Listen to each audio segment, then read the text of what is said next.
अगर आप पार्टी का काम करेंगे तो आपके लिए कोई भी बड़ा पद नहीं है। सबसे महत्वपूर्ण बात तो ये है कि 2 साल में उन्होंने किया कुछ भी नहीं है।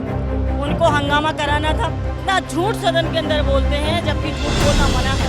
एक भी मंत्री ढंग से जवाब नहीं दे पाता है। सीएम लाइक लैंग्वेज की भी यूज नहीं करते हैं। वो मार्कशीट का घोटाला हुआ, उसकी क्यों नहीं जांच कराते?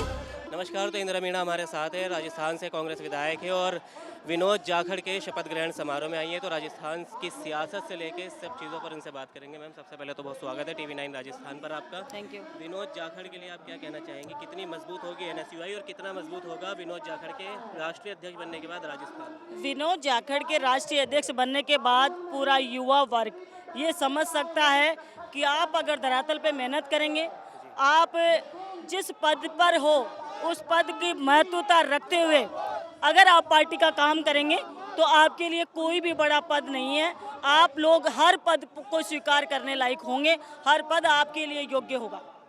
मैम, क्या लगता है जब विनोद जाखड़ दिल्ली आ गए, NSUI के राष्ट्रीय अध्यक्ष हो गए, तो वहाँ किसको कमान मिल सकती है राजस्थान NSUI की?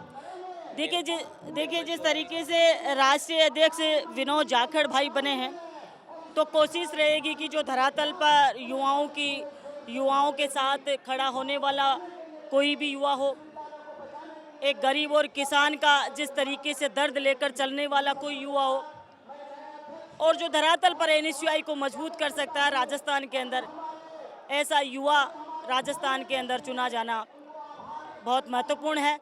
और मुझे लगता है कि विनोद जाखड़ के जो पूरे देश का नेतृत्व करने के लिए उनको कमान सौंपी गई है, तो पूरे देश के अंदर NSUI के उनके अंदर ये तो परख होगी ही कि मेरी तरह कौन मेहनत कर सकता है, तो उसी युवा को राजस्थान और अन्य राज्यों में चुने जाएंगे। क्योंकि इंदिरा मीणा जी, नरेश मीणा को लेकर भी कई बार आपसे सवाल पूछे गए, उसके लेकर आप बेबाक राय भी रखती है। तो क्या लगता है, क्योंकि नरेश मीणा का भी आखिरी अगर बयान की बात करें तो उन्होंने कहा कि कांग्रेस के लिए अब भी एक दरवाज़ा खुला हुआ है, तो क्या भविष्य में 28 से पहले उन्हें लिया जा सकता है कांग्रेस में? देखिए, बहुत सारी चीज़ें पॉजिटिव और नेगेटिव आ रही है, उनके बारे में किसी प्रकार की टिप्पणी करना उचित नहीं होगा। समय आएगा तो देखा जाएगा कहाँ वो स्टैंड लेते हैं और कहाँ वो अपना भविष्य अच्छा समझते हैं, तो उसके लिए तो समय पर ही डिसाइड होगा। इंदिरा जी, हनुमान बेनीवाल क्योंकि अब विधानसभा में तो शून्य पर है, अब वो लेकिन बाहर लगातार आवाज़ उठा रहे, और जितना वो बीजेपी पर आक्रामक नजर आते हैं उतना ही राजस्थान कांग्रेस पर भी आक्रामक नजर आते हैं। तो क्या लगता है 28 में उनका साथ रहेगा कांग्रेस के साथ, या उन्हें अलग कर दिया जाएगा? देखिए, जब भी अलग से दल बनाए गए, सारे दलों ने कांग्रेस को नुकसान किया, और कहीं ना कहीं कई सारे दल तो ऐसे होते हैं जो भाजपा उनको पुश करके बनाती है और उनको सपोर्ट करती है कि आप लोग ये करिए, हम सपोर्ट करते हैं। बहुत सारी चीज़ें ऐसी भी देखने को मिलेगी जिसमें कि भाजपा अपना स्वार्थ सिद्ध करने के लिए छोटे छोटे दल तैयार करके और कांग्रेस के वोट काटने का काम करेंगे। अभी आपने देखा है कि विधानसभा में जो 2 साल बनाम 5 साल स्पेशल चर्चा की गई थी, और उससे पहले भी जब से इस बार ये बजट सत्र शुरू हुआ है, गोविंद डोटासरा हो या टीकाराम जूली जी हो, सब आक्रामक नज़र आ रहे हैं। कांग्रेस के कई विधायक आक्रामक नज़र आ रहे हैं, और कई बार ऐसे वीडियो भी वायरल हो रहे हैं, क्योंकि हम लगातार सदन सुन रहे हैं तो उसमें मंत्री जवाब नहीं दे पा रहे। तो देखिए, सबसे महत्वपूर्ण बात तो ये है कि 2 साल में उन्होंने किया कुछ भी नहीं है। उनको हंगामा कराना था, उनको डिबेट नहीं करनी थी, इसलिए जो प्रोसीडिंग के अंदर वो लिखित में लाते हैं, उन्होंने स्पष्ट कहा, प्रोसीडिंग कोई भी निकाल कर सुन सकता है। उन्होंने कहा कि 2 साल बनाम 2 साल, 2 साल का हमारा प्रतिवेदन, 2 साल का आय व्यय का प्रतिवेदन। आय व्यय के प्रतिवेदन पर क्या चर्चा करनी? उनको 2 साल बनाम 2 साल भी अगर वो करते तो भी समझ में आता, लेकिन उन्होंने सीधा कहा 2 साल के प्रतिवेदन पर चर्चा। तो 2 साल के प्रतिवेदन का मतलब होता है कि जो लेखा जोखा होता है कि हमने इतना खर्च किया। मान लीजिए आपके खाद्य पर जो फूड पैकेट देते हैं या फिर अनाज देते हैं गाँव के अंदर, तो गाँव में BPL परिवारों को अनाज देते हैं तो हर साल बढ़ता है वो, चाहे तो वो महंगाई के तरीके से बढ़े, चाहे लोग बढ़ जाते हैं तो इसलिए बढ़ता है, तो बढ़ के आएगा। हर साल हम अगली साल करेंगे तो भी बढ़ के आएगा। उस पर चर्चा करने का था, जबकि उनका जो कहना अलग था और जो प्रोसीडिंग के अंदर जो ला रहे थे वो अलग ला रहे थे।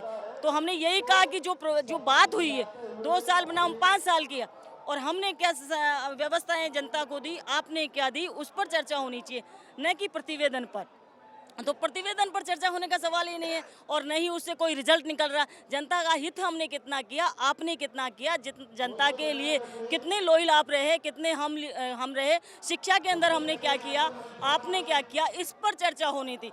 जबकि वो अपनी उस बात को एक लाइन में प्रतिवेदन पर चर्चा लिखकर हंगामा कराकर, उनका प्री प्लान था पहले से कि इनको हमको किसी भी तरीके से इस सदन से बाहर करना है और उनकी वो अपने प्लान में सक्सेस हुए।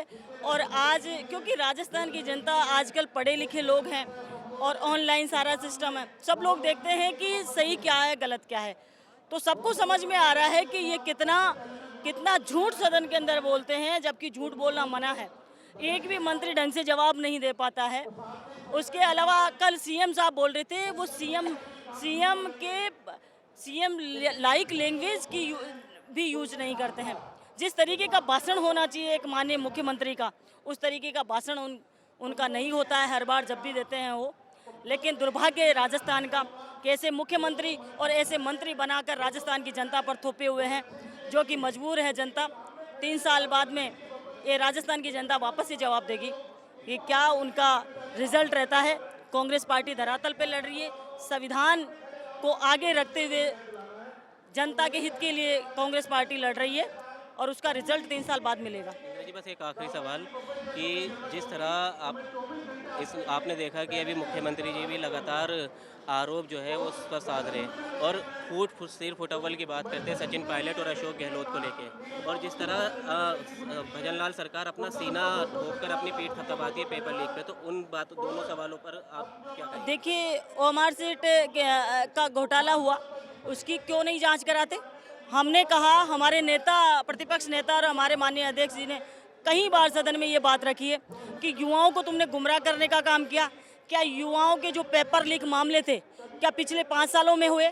उसके पहले जब वसुंधरा जी की सरकार थी, उस समय के ये पेपर लीक मामले नहीं थे। वसुंधरा जी की टाइम से ये शुरुआत हुई और अब तक खत्म नहीं हो रही। ये करवा के तो देखिए कितने पेपर लीक होते हैं। पेपर लीक तो फिर भी थोड़ा अलग हो जाता है मामला, लेकिन ओमार सीट तो अंदर से निकलती है, उसको कौन चेंज करता है? और वो चेंज होती आ रही है अब तक। तो इसके लिए हमने तो कानून बनाया, लेकिन इन्होंने क्या किया? इन्होंने तो कुछ नहीं किया।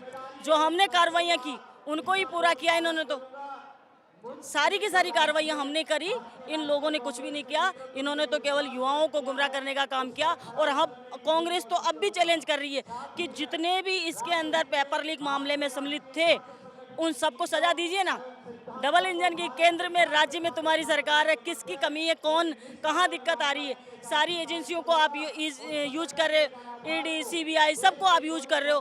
तो आपकी कठपुतली जब सारी एजेंसियां आपकी कठपुतली बनी हुई है, तो फिर कहाँ दिक्कत आ रही है तुम्हें कि क्यों नहीं पेपर लीक का जांच करा रहे हो तुम?